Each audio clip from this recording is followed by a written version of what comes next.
Gaslighting, você já ouviu falar? Gaslighting deriva do termo gaslight. A tradução literal de gaslight para a língua portuguesa é à luz a gás. Alguns perguntarão, mas a quem a isso vai interessar, né? Bem, acontece que o termo gaslighting é usado em psicologia para designar uma tática de manipulação de um abusador emocional, cujo objetivo é distorcer a percepção da realidade da vítima, fazendo-a duvidar das suas impressões, sentimentos, memórias e convicções, desestabilizando-a psicologicamente. Gaslighting, você sabe o que significa?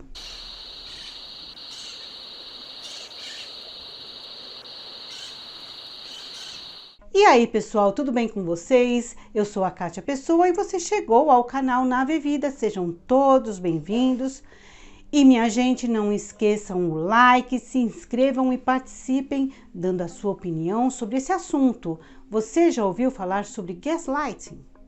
Bem, para explicar como essa tática do gaslighting funciona, vou lembrar a vocês como as fake news funcionam. As fake news são notícias mentirosas que desinformam e manipulam as massas. Uma vez que as pessoas acreditam em uma mentira, elas tenderão a fazer interpretações ambíguas e falaciosas sobre a realidade. E isso trará consequências para a população em geral, no mínimo, perpetuação da ignorância, do preconceito e do erro.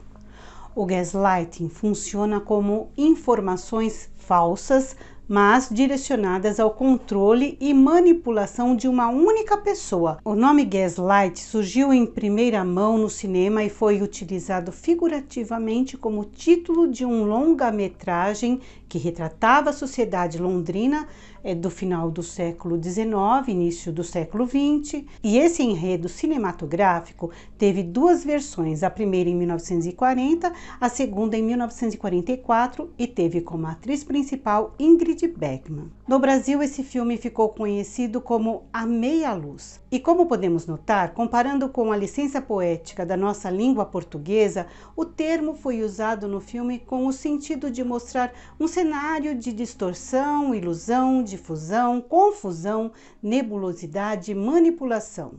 No filme, o marido confunde a esposa o tempo todo. Ele esconde os pertences dela, fazendo-a pensar que os perdeu, como um broche que ele havia lhe dado de presente.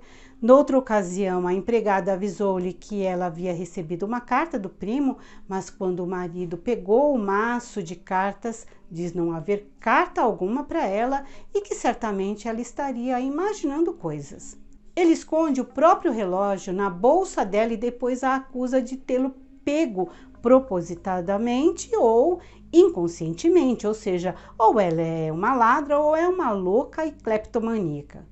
E o tempo todo ela é ridicularizada na frente das pessoas, tratada como uma incapaz. Maquiavelicamente, ele se esconde no último andar, um local não utilizado, separado e isolado do resto da casa por uma parede de madeira. Daquele espaço, sem ser visto, ele consegue diminuir as chamas das luminárias a gás, deixando o ambiente na penumbra, criando um ar de obscuridade e sombras. Quando ele caminha nesse andar, seus passos fazem barulhos e balançam a iluminação, a luminária do teto do quarto, onde a protagonista fica a maior parte do tempo, levando-a a crer que está alucinando ou imaginando coisas. E para sair dessa situação, a nossa heroína vai contar com a ajuda de pessoas perspicazes e que sentem uma empatia por ela. Não é somente numa relação conjugal que o gaslighting pode ocorrer, mas em qualquer contexto social, desde um relacionamento amoroso, entre pais e filhos, numa hierarquia empresarial, até entre amigos e outros tipos de relação. Pode haver muitas outras questões envolvendo esse relacionamento, não somente negativo, mas na maioria das vezes será tóxico e haverá uma manipulação e ao menos nessa situação estará havendo um tipo de abuso. A questão é que o gaslighting, como tantas outras formas de manipulação, é difícil de ser identificado imediatamente pela vítima. e que ele vai se enredando nas tramas do abusador. Pode se tratar de um narcisista ou psicopata ou simplesmente de um manipulador ou um mitômano contumaz. De qualquer forma, não é uma relação saudável e a vítima terá um grande prejuízo, no mínimo emocional. Qualquer pessoa pode identificar a presença de um gaslighting na vida de outras pessoas, desde que tenha certa perspicácia. Mas na própria vida isso será mais difícil, pois a pessoa estará fragilizada e envolvida emocionalmente. Algumas táticas de manipulação são praxe nesse tipo de situação. Ele vai dizer coisas como: você enlouqueceu, como você é confusa, você é sensível demais, não é nada disso que você falou, você não sabe o que fala, você é teimosa. Ele vai culpar a pessoa em determinadas situações, quando na verdade a responsabilidade é somente dele.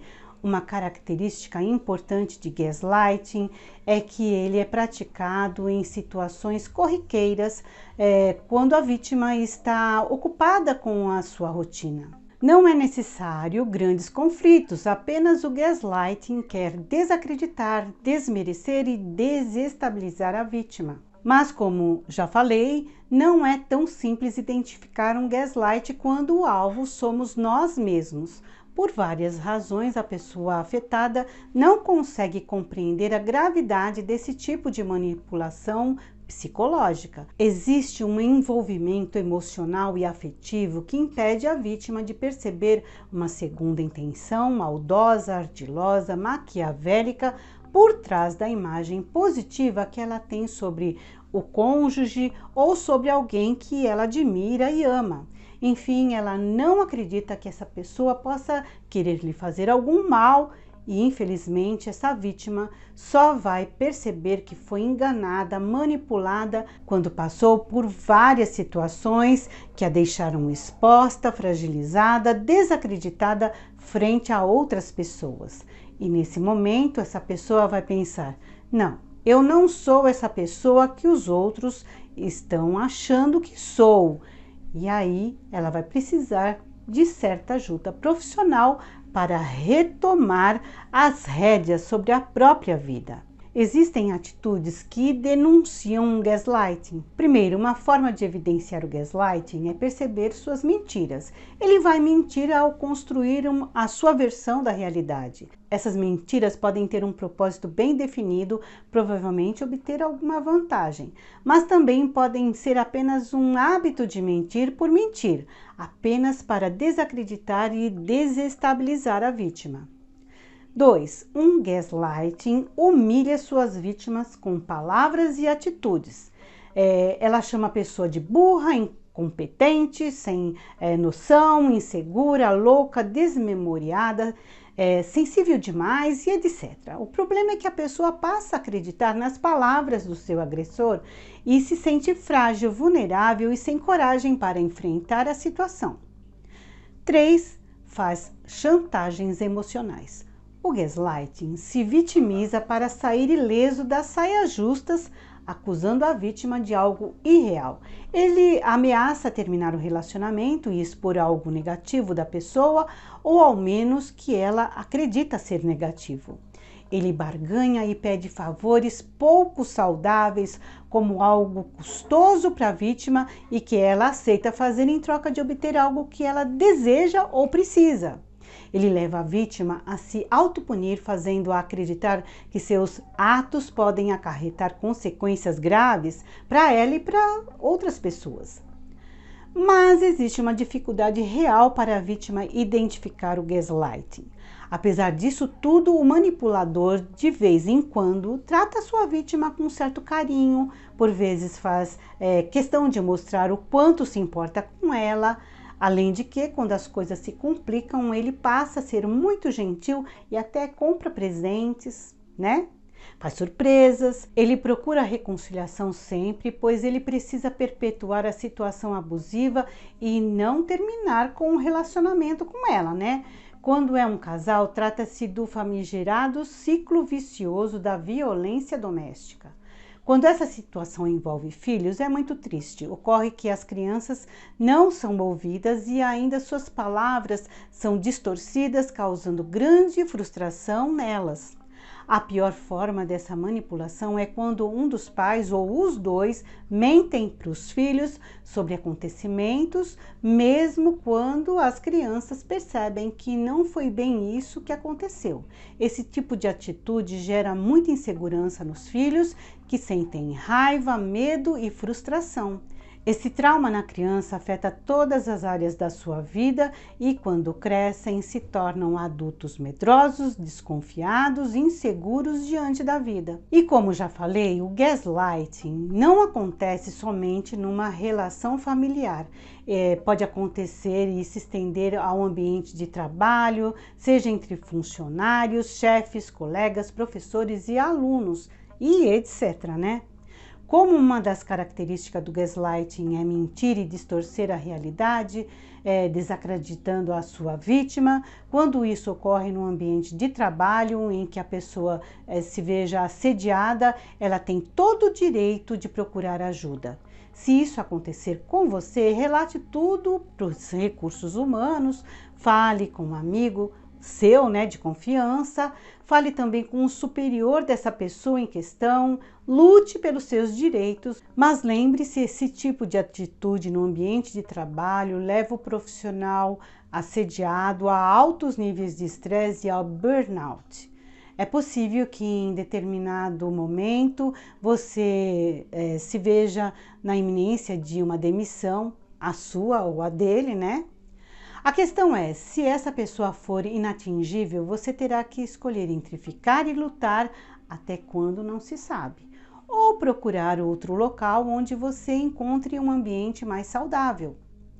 De qualquer forma, essa situação de gaslighting vai afetar a sua saúde mental, tornando-a suscetível à depressão, à ansiedade, ao transtorno do pânico, entre outras coisas. Mas não se cale a respeito. As corporações precisam levar esse tipo de denúncia a sério, pois há um custo muito alto para as empresas manter pessoas com esse nível de poder nefasto no ambiente hierárquico do trabalho. E o gaslighting é praticado também por mulheres, embora seja uma minoria. Mas em qualquer situação, você precisará restaurar a sua saúde mental, autoestima e a sua autoconfiança. E para isso, busque a ajuda de um profissional, seja de um psicanalista, um psicoterapeuta ou um psicólogo. Não se deixe abater e reaja. Nos dias atuais, não existem mais os mocinhos como no filme, mas graças a Deus você tem acesso à informação e a bons profissionais que te ajudarão e auxiliarão a superar suas limitações e desafios.